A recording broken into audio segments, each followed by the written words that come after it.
नमस्कार दोस्तों, आज का बहुत महत्वपूर्ण पॉडकास्ट है। आज मैं बताने वाला हूँ कुछ ऐसी डिस्कवरी जो रिसेंटली अभी हुई थी और इसको आप 1990s में रिसर्च भी हुई है इसके ऊपर। पहली बार रिसर्च हुई, ओशो मर चुके थे तब तक।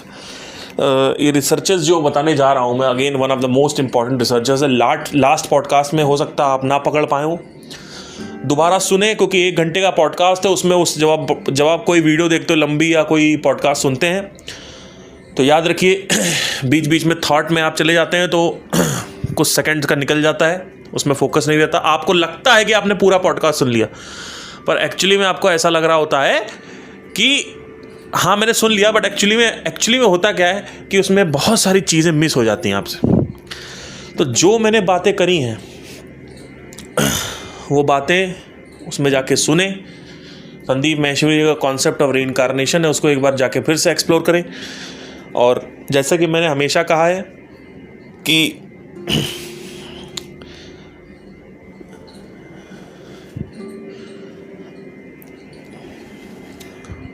Something can not comes out of nothing. कुछ नहीं से कैसे आ सकता है? How can something comes out of nothing?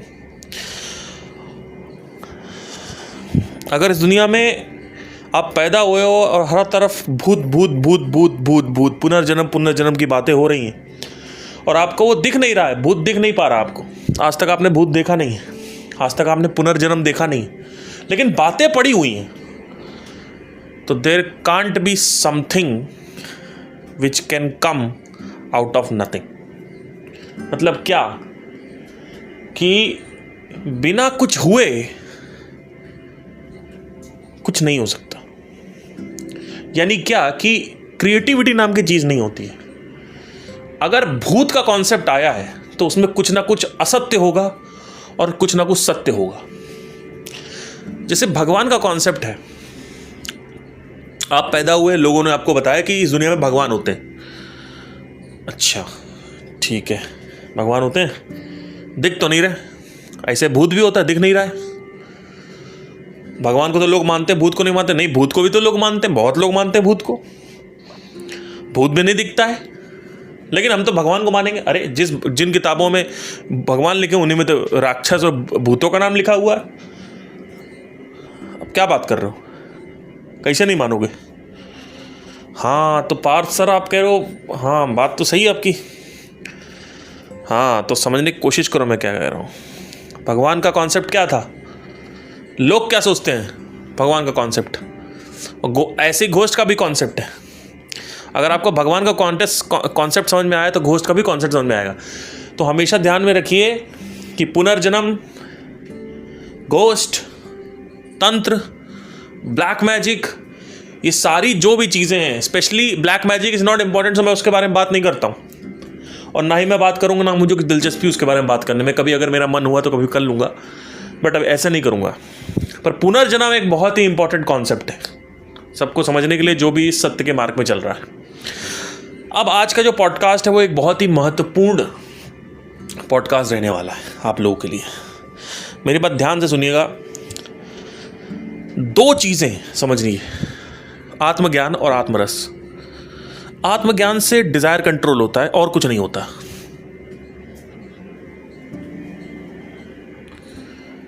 I repeat again, आत्मज्ञान से सिर्फ और सिर्फ वासनाओं पे नियंत्रण होता है, डिजायर कंट्रोल होता है और कुछ नहीं होता। अटैचमेंट्स पे भी कंट्रोल नहीं होता है, ये बहुत ज़रूरी है समझना। पर आत्मज्ञान आपको ये बता देता है अटैचमेंट से होता क्या है, क्योंकि आत्मज्ञान में आप ऑब्जर्वेंट बन जाते हो, ऑब्जर्वेशन पावर आपकी अच्छी हो जाती है, तो उससे पता चल जाता है आपको कि अटैचमेंट। तो मैंने कई बार बोला है कि अटैचमेंट एक ऐसी चीज़ है। अभी मेरे को रिसेंटली मैंने जब पॉडकास्ट किया था लाइव, तो उसमें एक लेडी थी, उन्होंने मेरे से क्या पूछा, कहती है कि मैं अपने बच्चे को तो त्याग सकती। मैंने कहा आप एक बात बताइए, बच्चे को कैसे आप त्याग दोगे?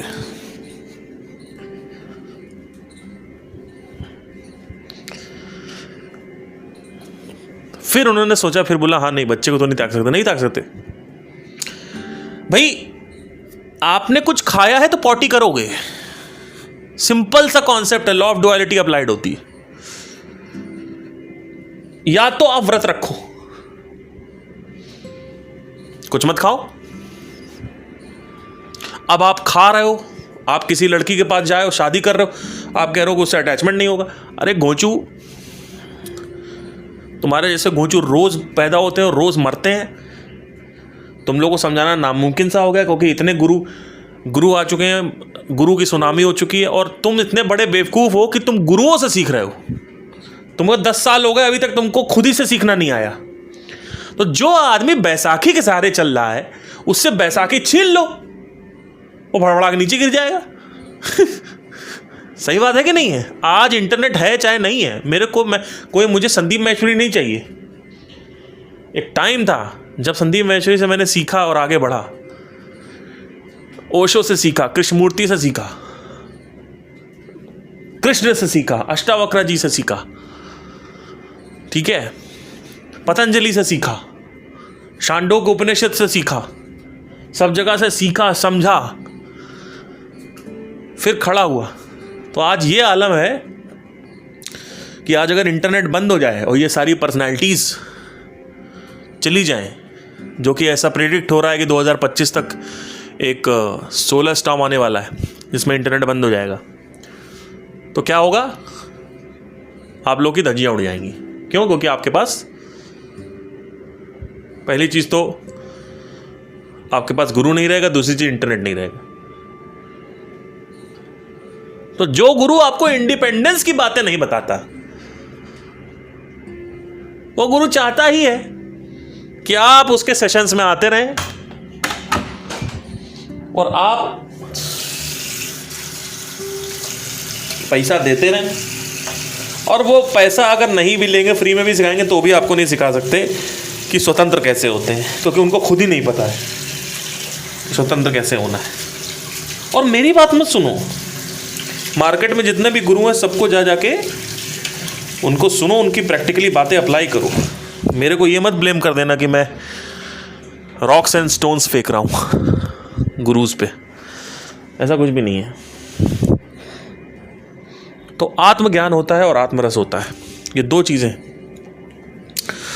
आत्मज्ञान सिर्फ और सिर्फ सफरिंग बाय डिजायर को कंट्रोल करता है, ना ही कोई अटैचमेंट और ना ही कोई वो ऑल्टरनेटिव है।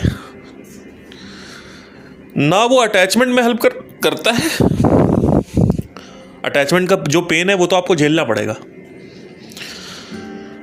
जब वो चला जाएगा आदमी, और ना ही ऑल्टरनेटिव लोगों ने बना दिया इसको। अरे बाप रे, ये तो बहुत खतरनाक है। अरे बाप रे बाप, मतलब हार्ट अटैक होकर मैं नीचे गिर जाऊंगा अभी। लोग पता क्या करते हैं, मुझे आईएएस बनना था। ठीक है भैया, चिल्ला क्यों रहे हो?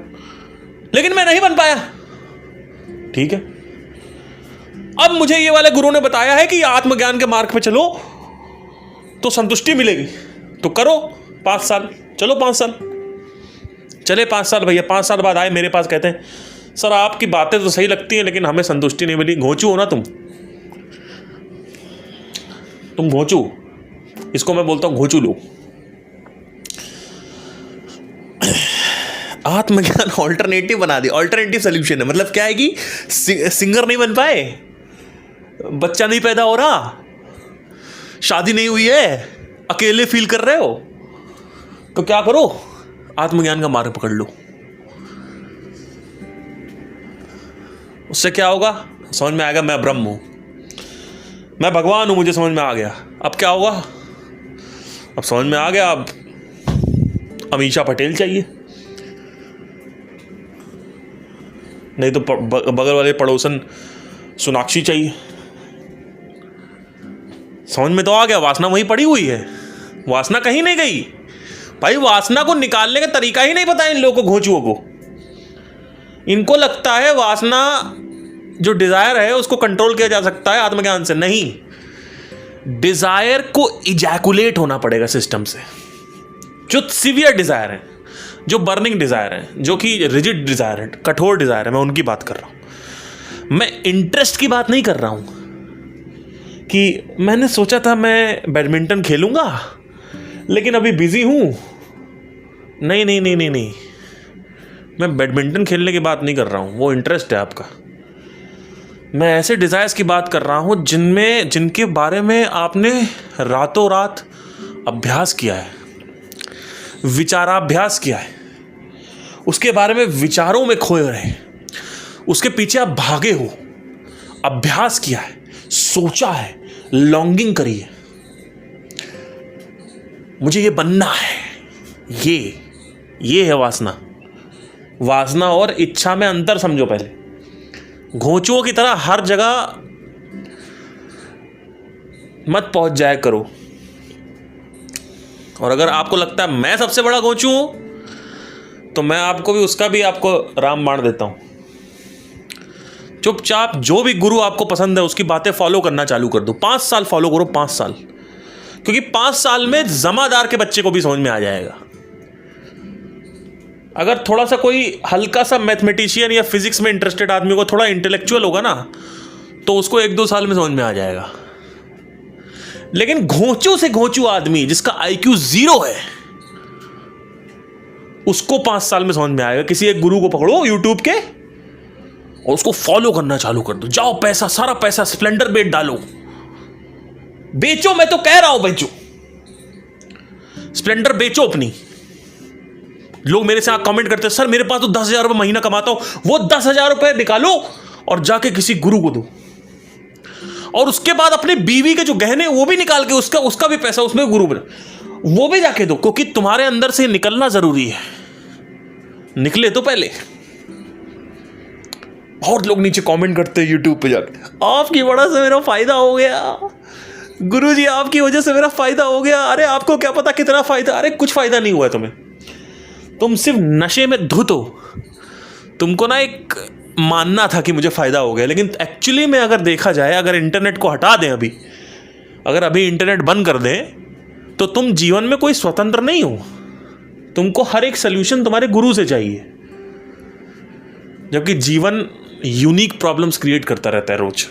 कैसे सॉल्व करोगे, क्या करोगे? हर सवाल का जवाब तो तुम्हें अपने गुरु से चाहिए।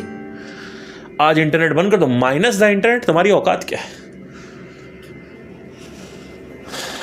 एक कमरे में अकेले बैठे हो अपनी प्रॉब्लम्स का बंडल लेके, एक मेंटर की तलाश में, वो आएगा मेरी प्रॉब्लम सॉल्व करेगा, मैं अपनी बीवी के गहने बेच दूंगा। ध्यान में रखना, मैं ये नहीं कह रहा हूं पैसा नहीं खर्च करना चाहिए, पैसा खर्च करो। मैं संदीप महेश्वरी नहीं हूं क्या आपको आपके ब्रेन वॉश करूं आके सबको कि पैसा नहीं लेना चाहिए, पैसा नहीं लेना चाहिए, जो बेचता है वो गलत होता है, जो बेचता है वो गलत होता है। उनसे मैंने उस दिन वो मेरा यूट्यूब शॉर्ट है, उसमें भी मैंने सवाल डाला था, वो अच्छा खासा उसका व्यूज़ भी गया। मैंने पूछा कि ये बताइए सर, जो आदमी जेन्युइन है, अगर वो स्पिरिचुअलिटी में कुछ रखना चाहता है, बेचना चाहता है, तो कोई जवाब नहीं आया। क्यों? क्योंकि वही उनका डिफरेंशिएटिंग की फैक्टर है ना, वही उनका। मेरा सवाल ये नहीं है, मैं कह रहा हूँ कि आप अपनी बीवी के क्या, अपने माँ के भी गहने बेच दो, लेकिन जो गहने बेच के मिला वो क्या मिला ये समझो ना। भाई आपने 10 लाख रुपए के गहने बेचे, ठीक है बेच दो, लेकिन 10 करोड़ की वैल्यू मिलनी चाहिए, तब समझ में आता है कि आपको कुछ मिला। ठीक है, जिस वजह से आपने बेचा वो वजह आपकी सॉल्व होनी चाहिए। तो जो लोग नीचे कमेंट करते रहते हैं हर जगह जाकर कि आपकी वजह से ये हो गया, उनसे एक सवाल अगर मैं पूछ लेता हूं तो उस सवाल का जवाब नहीं दे पाते, तो उनकी क्या ग्रोथ होगी मुझे तो समझ ही नहीं आ रहा। सिर्फ अंधभक्तों की तरह उन्होंने नीचे लिख रखा है, आपने ये चेंज कर दिया, वो कुछ नहीं। इनका पता है क्या चक्कर है, कुछ जैसे कि कुछ समझ नहीं आ रहा, 1-2 क्वेश्चन का जवाब मिल गए, बस वो नीचे लिखना चालू कर देगा, I love you, I love you, I love you, आपकी वजह चेंज हो गया, आई लव यू। अरे 1-2 क्वेश्चन के जवाब तो आपको भगवत गीता में भी मिल जाते हैं। ये 1-2 जो तुम्हारे सीवियर क्वेश्चंस है, ये तो आगे तो हजारों क्वेश्चंस की सुनामी है। ये ठीक वैसा कहना हो गया कि आपको मैं, जो लोग कहते हैं ना कि गरीबों को दान करो, ठीक है गरीबों को दान करें, फिर आगे क्या? फिर क्या, गरीब का पैसा खत्म नहीं होगा? उसके आगे क्या होगा? उसके आगे वो गरीब जाने, मतलब कुछ भी। कुछ भी। आज अगर मैं 10,000 रुपये किसी को देता हूँ, वो 10,000 रुपये तो वो खा डालेगा, उसके तो इतनी वासनाएं भरी पड़ी, आपके खुद ही भरी पड़ी हैं। आप मिडिल क्लास के हो, आपको खुद ही, आपको मैं 10 करोड़ रुपए का चेक दिलवा दूं कहीं से?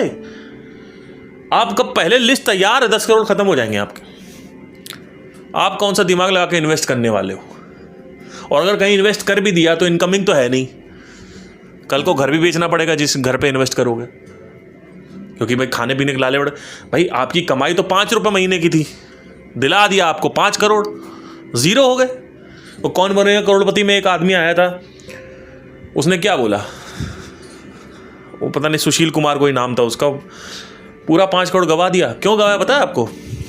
माइंडसेट होता है। जिस आदमी का पहले से ही माइंडसेट होता है ना, जिसको मल्टीप्लाई करना नहीं आता, पैसे से पैसा बनाना नहीं आता, उस आदमी को तुम 100 करोड़ ला के दे दोगे, बर्बाद कर देगा, कुछ नहीं कर पाएगा वो। 100 करोड़ लिखवा लो मेरे से, क्योंकि जब 100 करोड़ आते हैं तो आदमी 50 लाख का मकान नहीं खरीदता है, फिर आदमी जूहू चौपाटी या 20-25 करोड़ के मकान खरीदता है, इसे नहीं खरीदेगा। आप क्या सोच रहे हो? आप कहाँ हो? आप क्या, जब आप कार में शोरूम में जाओगे आप होंडा सिटी लोगे? फिर आप होंडा सिटी लोगे? आपके तो शुरू से सपने रहे रोल्स रॉयस और BMW लेने के,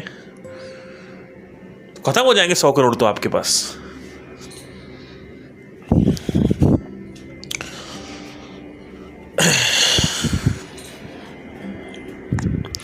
तो उसी तरीके से क्वेश्चंस होते हैं। 4-5 क्वेश्चन क्या सॉल्व कर दिया किसी गुरु ने आपके, आप नीचे लिखने लग जाते हो और लड़ने लग जाते हो सबसे कि इनके बारे में कुछ मत बोलना, ये बहुत अच्छे हैं। अच्छे होंगे, लेकिन तुम्हारी स्वतंत्रता 1947 तुम्हारी जिंदगी में नहीं हुआ अभी तक। तुम अंग्रेजों के गुलाम हो, वैसे ही तुम जैसे अंग्रेजों के गुलाम थे वैसे ही तुम गुरु के गुलाम हो। तुम्हारे पास बैसाखी, माइनस द बैसाखी, तुम लंगड़े हो, तुम लंगड़े हो, तुम शुरू से लंगड़े रहे हो। चक्कर क्या है कि अब इसका मतलब यह नहीं है कि गुरु की आवश्यकता नहीं रहती आपको, गुरु की आवश्यकता रहती है। अगर आप किसी चीज को सीख के उसको एम्प्लाई कर चुके हो अपनी जिंदगी में, तो आगे और भी चीजें होंगी जो सीख के एम्प्लाई करनी होंगी। तो गुरु अगर बड़ी तेजी से ग्रो कर रहा है तो वो हमेशा आपसे आगे रहेगा, लेकिन अगर गुरु रुक गया तो स्टूडेंट सीखता चला जाएगा जल्दी से। लर्निंग कैपेसिटी, ऑब्जर्वेशन कैपेसिटी कितनी अच्छी है किसी की, उस पर डिपेंड करता है कितनी तेज से सीखता है। अभी तक और मेरा घमंड नहीं है, ये मैं सोचना है मेरा घमंड है, क्योंकि मैं घमंड बोलूँगा आपको, क्या बोलूँगा, मैं थोड़ा सा मुंहफट इंसान हूँ, मैं बोल देता हूँ, क्योंकि मैं सेल्फ अवेयर हूँ, तो मुझे पता है कि मैं क्या हूँ। मेरा ध्यान बाहर कम रहता है, अंदर ज़्यादा रहता है। अभी तक पिछले 500 साल में और अगले 500 साल में कोई नहीं आएगा। उसके अगले 500 साल में पता है क्यों आएगा? मैं आपको बताता हूँ क्यों आएगा। अगले 500 साल में मेरे बराबर कोई नहीं आने वाला। जो मैं छोड़ के, लेगेसी छोड़ के जाने वाला हूँ यहाँ पे, वो भले ही यूट्यूब पे नहीं जा रही है, बिकॉज उसमें बहुत झंझट है। मैं अभी और कहीं बिजी हूँ अपनी ज़िंदगी में, एक ऐसे फेज़ में हूँ, तो अभी मैं यूट्यूब पे फोकस नहीं कर पा रहा हूँ। लेकिन अभी मेरा जो है ये बहुत सारे चैनल्स में जा रहा है और ये रहेगा आगे चल के, बिकॉज इन चैनल्स पे ऑडियो चैनल तो है नहीं किसी का, तो फर्स्ट मूवर एडवांटेज तो है मेरे पास, नंबर 1। नंबर 2, ये लेगेसी है पूरी की पूरी, फ्री है ये, जो आए नोच के ले जाए, जितना समझ में आता है। अगले 500 साल में कोई नहीं आने वाला, पिछले 500 साल में कोई नहीं आया, और 500 साल बाद क्यों आएगा वो मेरे से सुन लो। हर 10 साल में जो ब्रह्मांड है वो अपने आप को बच्चा पैदा करने में अपडेट करता है। आप अगर देखें ध्यान से, हमारे माता पिता की जो जनरेशन है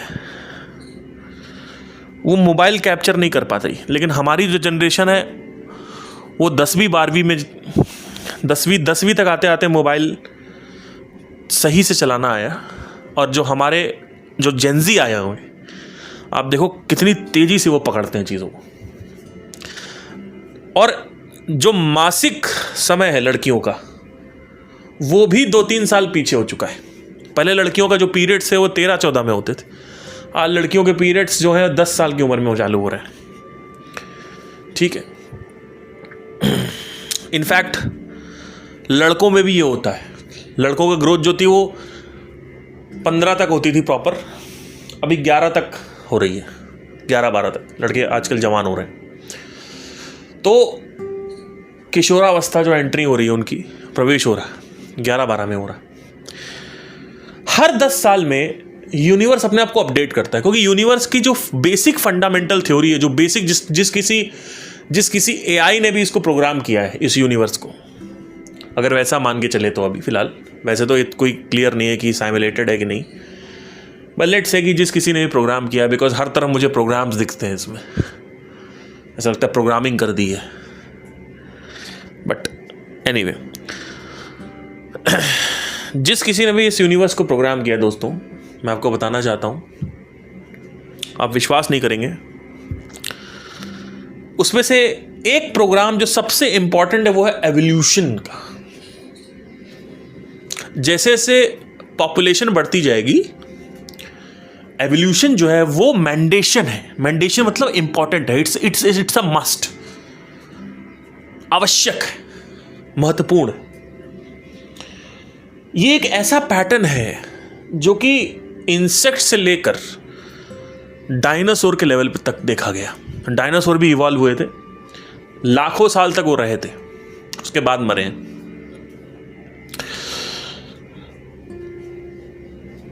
तो एवोल्यूशन के हिसाब से जो थ्योरी है उस हिसाब से अगले 500 साल में कोई ना कोई आ जाएगा, 500 साल में, और वो सरपास कर देगा फिर।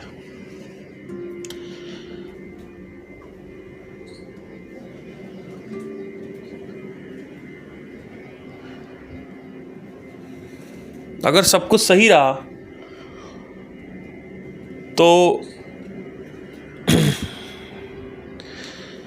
एग्जिस्टिंग जो थ्योरीज हैं उनको वो लेके आएगा, और साथ ही साथ अपना कुछ नया लेके आएगा। क्योंकि अभी देखिए, मैं भी उपनिषद की बात करता हूं, लेकिन मैं मॉडर्न कॉन्टेक्स्ट में बात करता हूं। बातें वही हैं, और उपनिषदों में जो लिखा हुआ है उसके अलावा भी बहुत कुछ है यूनिवर्स में जो डिस्कवर नहीं किया गया था। अभी इसीलिए किया जा रहा है बिकॉज मेरे पास जो नॉलेज है वो स्पेस की भी नॉलेज है, पर जो ऋषि मुनि थे उनके पास प्रॉपर स्पेस की नॉलेज नहीं थी। मतलब थी, आंतरिक स्पेस की थी, बाहर के स्पेस की भी थी, बट जब आप किसी टेलीस्कोप से देखते हो, आप साइंटिफिकली किसी चीज़ को देखते हो बुद्धि से, वो एक उससे भी कुछ ऐसी नई चीज़, हर चीज़ आप नहीं कवर कर सकते, या कवर किया भी गया होगा तो इतनी तो नालंदा यूनिवर्सिटी में जल गई, 1100 शताब्दी में एक जला दिया था किसी ने किताबें, मुझे नहीं पता, पर जितनी अभी तक आई हुई हैं वो एक एग्जिस्टिंग एक कंटेक्स्ट में बात करती हैं। उदाहरण जो है पुराने ज़माने के हैं, पर अभी एक तो है कि मैं ये करता हूँ, दूसरी चीज़ ये भी है कि जब 500 साल बाद कोई आएगा तो अपने हिसाब से देगा। बट एनीवे, अभी जो मेन टॉपिक है उस पर आते हैं, थोड़ा सा भटक गए। देखिए मेरी बात सुनिए ध्यान से कि 2 प्रकार की चीज़ें होती हैं। एक है आत्मज्ञान, जो कि सफरिंग बाय डिज़ायर को ख़त्म करता है। उस डिज़ायर को ख़त्म कर पाएगा वो जो डिज़ायर बाहर व्यक्त किया जा चुका हो। जब कोई डिज़ायर बाहर व्यक्त किया जाता है तो वो डिज़ायर तो सिस्टम से निकल जाता है। शादी अब नहीं करना है, लोग कहते हैं ना, अब नहीं, अरे भैया अब नहीं करनी शादी, है एक बार हो गई, देख लिया भैया शादी बहुत झंझट, तो निकल तो गई, लेकिन एक और नया कुछ उससे ऊपर आ जाएगा। तो वासना में आदमी जंप लेता रहता है, एक वासना खत्म होती है, दूसरी वासना, तो एक वासना तो जो बहुत गहन अगर बैठी हुई है तुम्हारे अंदर, एक गहन वासना अगर वास रही है तुम्हारे अंदर, बस रही है। तो वो वासना तो तुमने निकाल दी, तो तुम फ्री हो गए कुछ टाइम के लिए। अब उस फ्री टाइम में तुम्हें आत्मज्ञान की शिक्षा लेनी है, जिससे तुम इस साइकिल से फ्री हो पाओ। तो मैं जब डिजायर से फ्री होने की बात करता हूं तो मैं साइकिल से बात करता हूं। साइकिल में बहुत सारे डिजायर्स आते हैं, एक डिजायर नहीं आता कि आपकी शादी का डिजायर है आपको, उसके बाद एक और डिजायर, तो वो एक के बाद एक बनते जाते हैं, वो नहीं होगा। तो ये समझना जरूरी है। तो सफरिंग बाय डिजायर जो है वो आत्मज्ञान से खत्म होगा।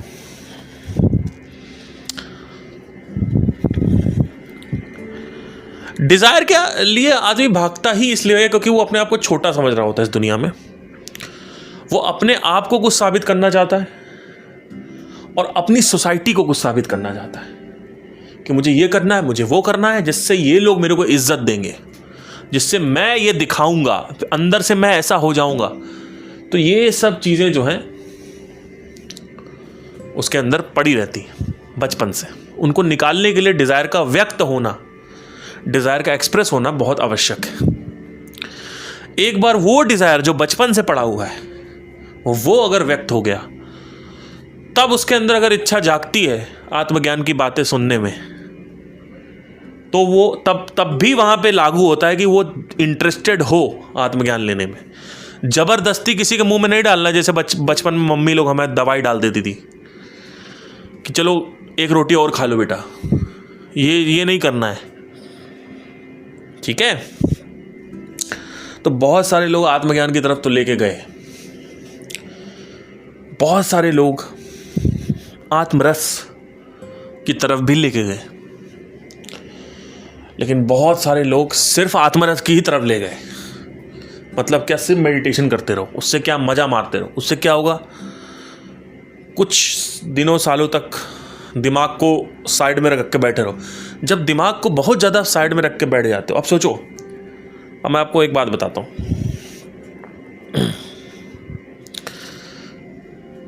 आपकी जो मेडिटेटर, जो आप में से मेडिटेशन वाले जो लोग हैं ना, उनकी पता है क्या प्रॉब्लम है? सिर्फ मेडिटेशन जो इंटरेस्टेड हैं, वो क्या कर रहे हैं, वो एक तलवारबाज की तरह है जो अपनी तलवार को केवल धार दिए जा रहा है। खचकाच लो लेके ईंटा गुम्मा लेके बैठ जाएगा वो, है ना, ईंटा गुम्मा लेके बैठ जाएगा और अपनी तलवार को स्ट्रांग करेगा और फिर सो जाएगा, फिर सुबह उठेगा, फिर ईंटा गुम्मा लेके बैठ जाएगा, फिर उसको तलवार, फिर उसको घिसेगा, फिर सो जाएगा साइड में रख के। फिर नहीं, तलवार चलाओ तो तलवार। तो बुद्धि तो तुम चला ही नहीं रहे हो अपनी। भाई दिमाग को ठंडा करना था, बुद्धि को आक्रामक करने के लिए, बुद्धि को बुद्धि को तीव्र करने के लिए, बुद्धि को शार्प करने के लिए, उस बुद्धि का उपयोग तो तुम कहीं कर ही नहीं रहे हो। और इसी वजह से ये प्रश्न भी आता है, जो लोग कहते हैं हमने मेडिटेशन तो बहुत कर लिया, लेकिन अंदर से ना एक ऊर्जा है जो बाहर निकलना चाहती, कुछ करने का मन करता है। सब कुछ हमने कर लिया पर खाली बैठ के अब क्या करें। तो एक तो बुद्धि इतनी शार्प हो गई है तुम्हारी, और बुद्धि उपयोग तो हो नहीं रही, तो बुद्धि एक प्रॉब्लम में लगाओ, तो उससे क्या तलवार चलेगी। फिर आके शाम को तलवार को वापस धार तेज कर लो, फिर अगले दिन। तो ऐसे कर सकते हो कुछ टाइम तक। फिर एक टाइम आएगा जहां पे तलवार को शार्प करने की जरूरत हफ्ते में एक बार पड़ेगी, या 10 दिन में 2-3 बार पड़ेगी। ऐसे करके तुम्हारा टाइम बढ़ता जाएगा। अपने हिसाब से करते रहो, रोज करना है रोज करते रहो, लेकिन तलवार उपयोग तो करो। प्रॉब्लम तुम लोग के साथ ये है कि तुम लोग तलवार का उपयोग नहीं, बुद्धि का उपयोग नहीं करते हो। अब कहो बुद्धि कहाँ उपयोग करे, कुछ तो है ही नहीं करने के लिए, कुछ तो पकड़ना पड़ेगा। और ये मत सोचना कि आप में से कई लोग ऐसे होंगे जो तलवार यानी मेडिटेशन करते हैं और बुद्धि बड़ी शार्प हो गई है, और फिर मेडिटेशन करते हैं, फिर बुद्धि शार्प हो गई, फिर मेडिटेशन करते हैं, फिर बुद्धि शार्प हो गई, फिर मेडिटेशन करते हैं, फिर बुद्धि। ऐसे नहीं होता है।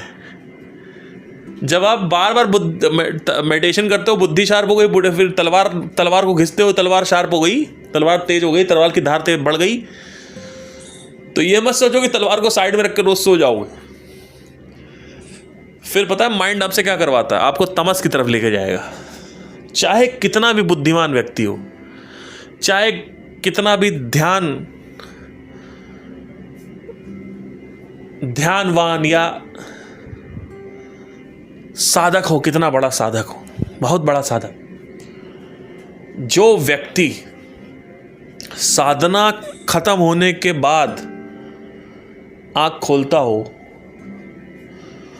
और उसके बाद दोबारा बैठ जाता हो, कुछ करता ना हो, वो व्यक्ति या तो खाने में चला जाएगा, या तो नशे में चला जाएगा, और या तो वो सेक्स में चला जाएगा।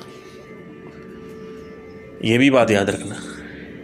और ये सब आपके साथ हो रहा है, मुझे कुछ बताने की ज़रूरत नहीं है, आप देख पाते हो ये कि हाँ सर आप सही कह रहे हो, खाली बैठो मतलब शैतान का घर, खाली बैठा शैतान घर है। तो वहाँ से चैलेंज सफरिंग का निर्माण हो। और चैलेंज सफरिंग के बारे में बहुत से डिस्कस कर चुका हूँ, तो मैं बार बार डिस्कस नहीं करूँगा। आज का जो टॉपिक है वो मेन टॉपिक जो अब स्टार्ट होगा यहाँ से। तो कुछ दिनों पहले की बात है, मैंने आपसे कहा था कि मेडिटेशन करते वक्त ज़रूर एक कोई अलग टाइप का हार्मोन रिलीज होता है,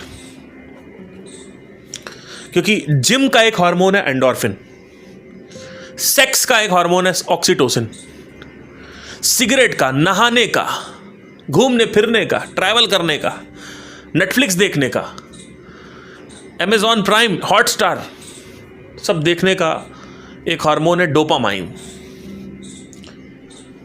तो मेडिटेशन करने का भी एक हार्मोन, क्यों? क्योंकि मेडिटेशन करने के बाद जो एहसास है, जो फील है, वो अलग आता है। अब आप कहोगे इससे हार्मोन का क्या कनेक्शन है? इससे हार्मोन का बहुत बड़ा, जो कुछ भी तुम फील कर पाते हो, कुछ भी तुम अलग टाइप का फील कर रहे हो, तो वहां पे एक अलग टाइप का रसायन इन्वॉल्व होता है, हार्मोन इन्वॉल्व होता है। बिना हार्मोन रिलीज हुए या बिना कोई केमिकल माइंड में रिलीज हुए, बिना कोई केमिकल माइंड में रिलीज हुए आपको अलग फील हो ही नहीं सकता। अगर कुछ अलग फील हो रहा है तो एक अलग केमिकल है जो रिलीज हुआ है। तो एक तरफ है आपका फील अच्छा अलग, और एक तरफ है अलग केमिकल। ठीक है, अब सुनना ध्यान से मेरी बात। तो कुछ दिन पहले तक मैं इसको मेलाटोनिन का नाम दे रहा था, जो कि एक हद तक सत्य भी है। लेकिन अब आपको जो मैं बताने जा रहा हूं, आप लोग अपने चारपाई से नीचे गिर जाओगे, बेड से। जो मैं बताने जा रहा हूं आप लोग की धज्जियां उड़ जाएंगी। अब देखिए, मैं बताता हूं कुछ ऐसी चीज़ें जो हो सकता है कि आपको शॉकिंग लगे। कुछ दिन पहले की बात है, मेरा एक दोस्त गांजा लेके आया। अब वो पीना चालू कर दिया। अब मैंने भी 2014-15 में पी रखा है कॉलेज में। तो मैंने नेचुरली उसके बारे में सर्च किया।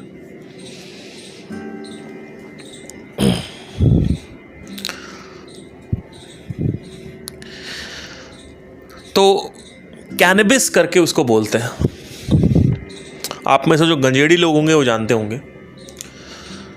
कैनबिस के दो टाइप होते हैं। एक पौधा जो होता है उसको बोलते हैं सतीवा, और दूसरा जो पौधा होता है उसको बोलते हैं इंडिका। तो कैनबिस सतीवा और कैनबिस इंडिका। तो मैंने सोचा ये काम कैसे करता है ब्रेन में, तो मैंने उसके बारे में पढ़ना चालू किया। तो जब आप गांजा पीते हो तो आप देखते हो कभी कभी आपका फोकस जो है बढ़ जाता है। आपके माइंड में ऐसे ऐसे विचार आने लगते हैं जो कि नॉर्मल उसमें नहीं आएंगे। क्यों आने लगते हैं? क्योंकि आपका माइंड वन पॉइंटेड फोकस हो जाता है, जो एग्जैक्टली मेडिटेशन की तरह होता है। बट उसमें क्या है, गांजे में एक प्रॉब्लम क्या है कि सबसे पहले तो खाना पीना आप बहुत ज़्यादा खाने लगते हो, नंबर 1। नंबर 2, गांजे में ये भी है कि क्योंकि जब मैं पीता था 2014-15 में मेरे साथ होता था ये। नंबर 2 ये भी है कि आप ज़रूरी नहीं है कि हर समय उसी वन पॉइंटेड फोकस में रहें। बीच बीच में वन पॉइंटेड फोकस आएगा और कुछ ऐसे विचार आएंगे, आप कहोगे यार ये लिखना चाहिए, लेकिन आप लिखते नहीं हो क्योंकि आप नशे में धुत रहते हो।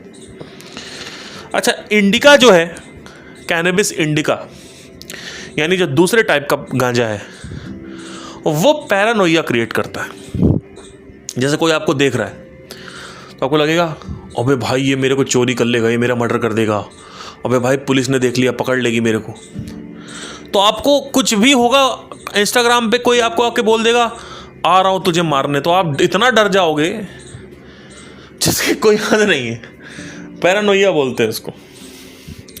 तो ये इंडिका प्लांट से होता है। वेरा सतीवा जो है, सतीवा क्या करता है, यूफोरिया क्रिएट करता है, यानी मेडिटेशन की वो जो स्टेट होती है वो यूफोरिया क्रिएट। तो मैंने सोचा यार ये मेडिटेशन से लिंक्ड क्यों है, मेरे अंदर प्रश्न उठा, तो मैंने इसके ऊपर रिसर्च करना चालू किया और मैं पी भी चुका था, तो वो मेमोरी भी है मेरे पास अच्छी खासी। एक बार मेरा एक फ्रेंड है तेंजिन नोरबू, वहाँ पे था, ही वॉज फ्रॉम तिब्बत, तो अपना गांजा वाजा पीता, तो मैंने कहा बुला लिया उसने मेरे को, 2014 की बात। और मैं बैठा हुआ था, पहली बार उसने मेरे को, पहली बार या दूसरी बार पता नहीं, जो भी है, भैया उसने पिला दिया। अब मैंने जॉइंट फूंक लिया पूरा। तो थोड़ी देर बाद 10 मिनट बाद मेरे को चढ़ना चालू हुआ। अब भाई वो जो चढ़ा है वो इतना गंदा चढ़ा था कि एक पॉइंट आया जहाँ पे वो बहुत ज़्यादा हो गया था। तो पहले तो उसने मेरे को गैया का अचार खिला दिया। हुआ क्या, वो मेरे पास एक अचार लेके आया गाय का। अब मैंने देखा नहीं, चढ़ी हुई थी, तो मैंने क्या किया, एक 2-3 उसके कण निकाले, केवल ज़्यादा नहीं, अच्छा वो नहीं निकाला ज़्यादा, थोड़ा सा निकाला और रख दिया प्लेट पे। तो मैंने कहा हो सकता है आम का अचार होगा, ये लाल वाला वो जो होता है। अब भैया मैं उसके साथ खाया, मैं तो थोड़ा सा चखा, मैंने कहा पूछूं यार कौन सा अचार है, क्योंकि अंदर से भले ही मेरे चढ़ी हुई थी लेकिन थोड़ा कॉन्शियस तो था भाई ये तो तिब्बत का आदमी है, पता नहीं क्या खिला दे। तो बता कह रहा भाई गाय का अचार। अरे बाप रे बाप, मैंने कहा भाई क्यों खिला दिया तूने यार, मेरा धर्म भ्रष्ट कर दिया तूने, मतलब मैं नहीं खा सकता भाई ये तो बहुत। तो एनीवे, तो वो एक अलग कहानी है। वो उसके बाद क्या हुआ, अच्छा खाए वाए अचार तो मैंने दे वापस कर दिया, वो फेंक दिया जो तो था। फिर मैंने कुछ वही जो बना था दाल या पता नहीं सब्जी बनी थी, मुझे नहीं पता, वो खाया। क्या हुआ, थोड़ी देर बाद उसका दोस्त चला गया, हम और वो अकेले हो गए, मैं और टेंजिन।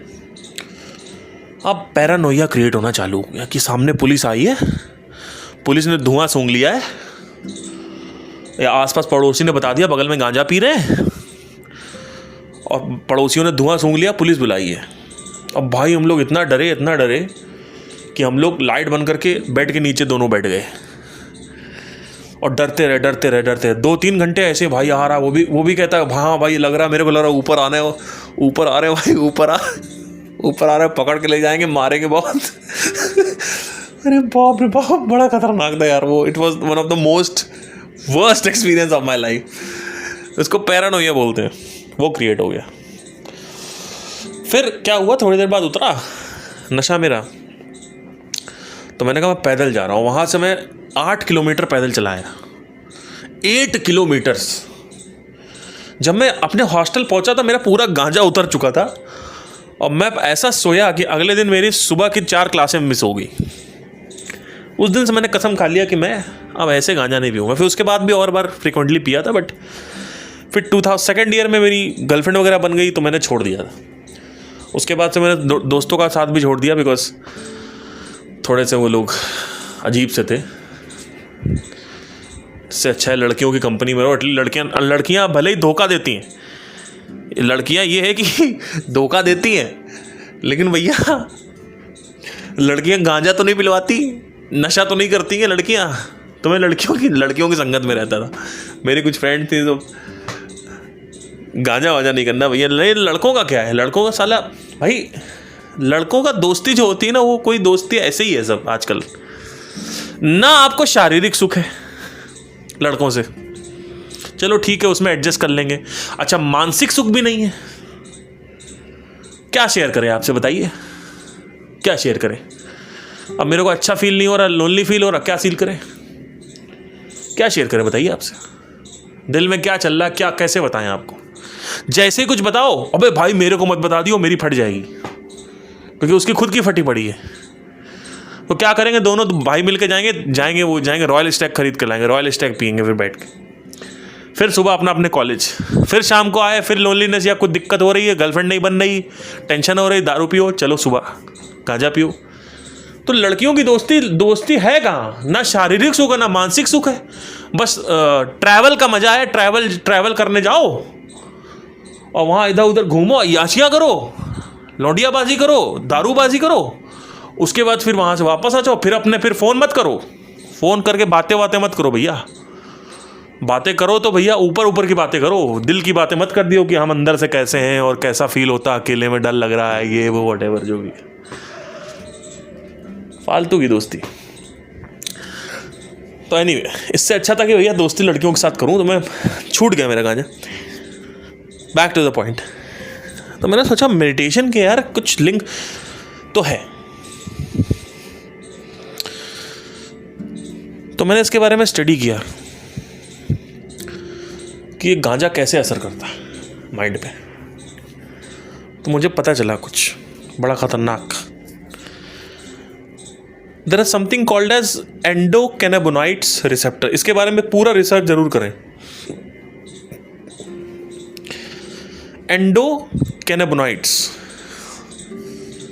या कैनाबॉइड्स है, कैनाबोनाइड्स है, पता नहीं, एंडोकैनाबॉइड्स है शायद, एंडोकैनाबोनाइड्स, चलो व्हाटएवर।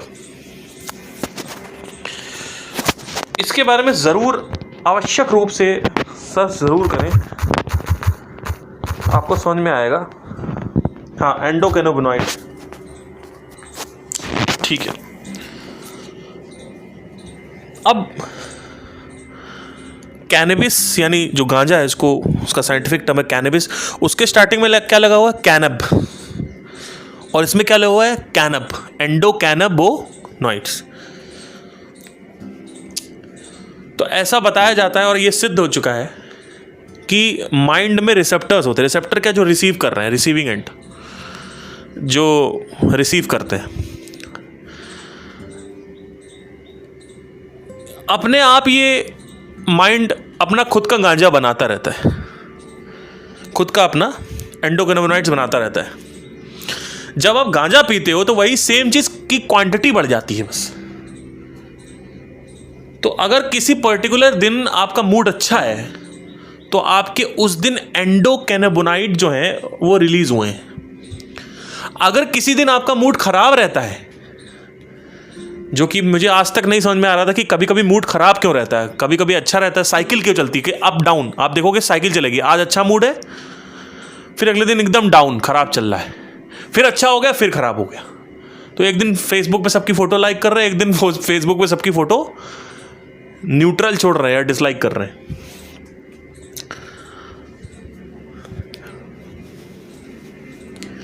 तो ये होता है जो मूड का ऊपर नीचे होता है लोगों का, वो एंडोकैनाबोनाइड से होता है। ये जब अच्छे से इसमें जब ये एंडोकैनाबोनाइड रिलीज हो रहे होते हैं, इसको CB1 और CB2 भी बोलते हैं। 1990s में इसको डिस्कवर किया गया था। CB1 और CB2 दो टाइप के होते हैं।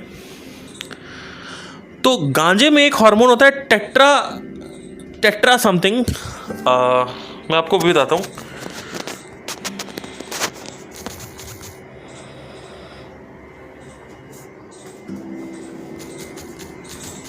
एक मॉलिक्यूल होता है गांजे में, उस गांजे का मॉलिक्यूल का नाम मैं आपको बताता हूँ अभी, एक सेकेंड।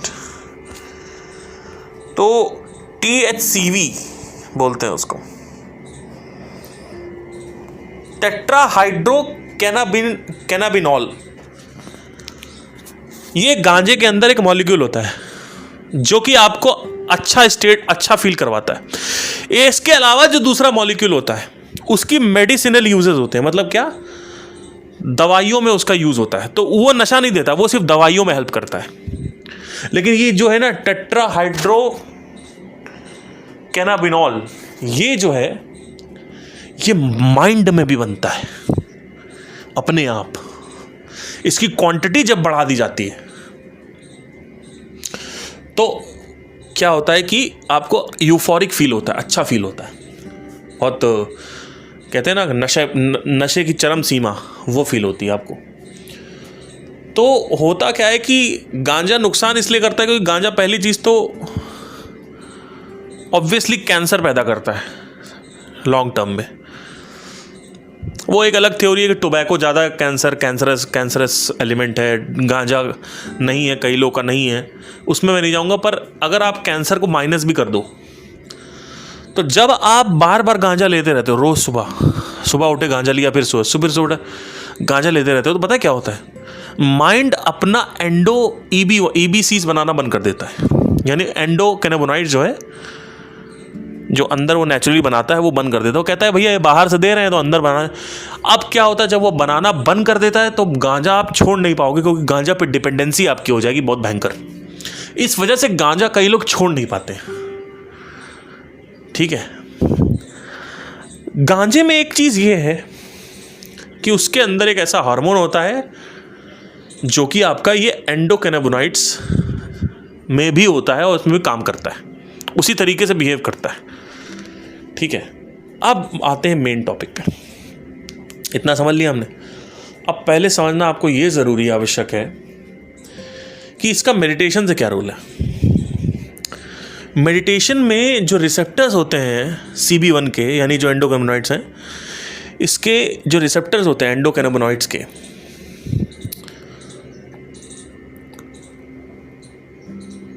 ऐसा देखा गया है मेडिटेशन में, और इसकी रिसर्चेस हो चुकी, सिद्ध हो गया, ये सिद्ध हो चुका है, इसके रिसर्चेस भी हैं। आप टाइप करिएगा एंडोकैनाबिनॉइड्स एंड मेडिटेशन, आपको बहुत सारी रिसर्चेस मिलेंगी। मेडिटेशन में एंडोकैनाबिनॉइड्स अपने आप बढ़ते जा रहे हैं। यानी जो गांजे से रिलीज होता है, पर वो नुकसानदायक होता है, पर वो इंटरनल जब ब्रेन ही बनाने लग जाता है उसको, तो क्या होता है कि ऑटोमेटिकली ये जो मूड रेगुलेटिंग हार्मोन है, इसकी क्वांटिटी बढ़ जाती है, गांजे में मात्रा बढ़ जाती है, गांजे में नहीं, मेडिटेशन में, सॉरी।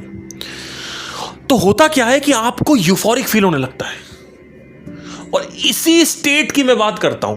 अभी तक मैं इसको मेलाटोनिन का नाम देता था कि एंडोर्फिन है, सेरोटोनिन, मेलाटोनिन। नहीं, ये मेलाटोनिन तो है ही है, मुझे लगता है अभी मेरे को, बिकॉज पीनल ग्लैंड से कनेक्शन है उसका, और पीनल ग्लैंड में मेलाटोनिन होता है।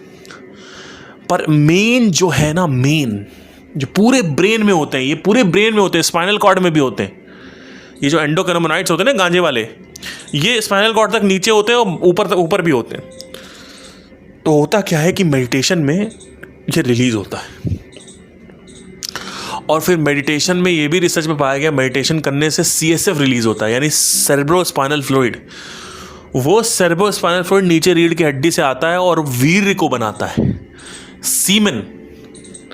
इस वजह से लोग मेडिटेशन के बाद ज़्यादा सेक्स कर पाते हैं। तो ये चक्कर है, इस वजह से जो सेक्सुअल हॉर्नीनेस होती है मेडिटेशन करने के बाद, क्योंकि हीट होती है, हीट से अंदर वो CSF बनता है। But that is not important over here. The important point is that the endocannabinoids receptors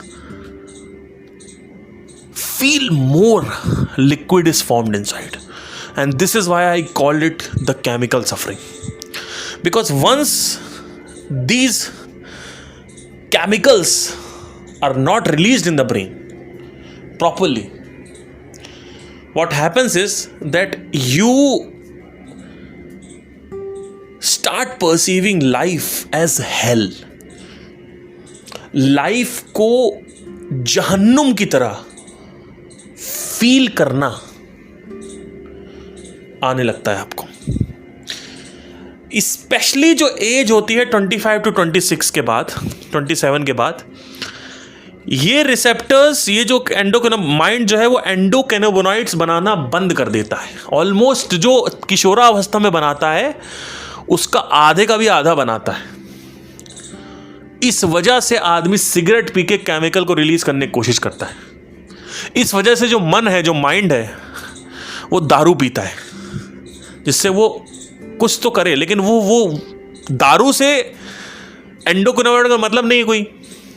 तो होता क्या है कि वो दारू एक दूसरा हार्मोन रिलीज करती है, डोपामाइन वगैरह, एक क्या बोलते हैं उसको, CNF स्टिमुलेंट है ना दारू, डिप्रेस करती है CNF को, सेंट्रल नर्वस सिस्टम जो है CNS को। तो होता क्या है कि दारू एक्ट नहीं कर पाती, और गांजा पीते हैं वो थोड़ा सा रिजेम्बलेंस देती है, उससे बेटर है, तभी कहते हैं गांजा ज़्यादा बेटर होता है। लेकिन गांजा ज़्यादा पियोगे या पीते ही रहोगे या जो भी मात्रा में लेते रहोगे तो होगा क्या, माइंड आपका बनाना बंद कर देता है एंडोक्रिनोइड, जो जितना बना रहा वो भी बंद कर देगा।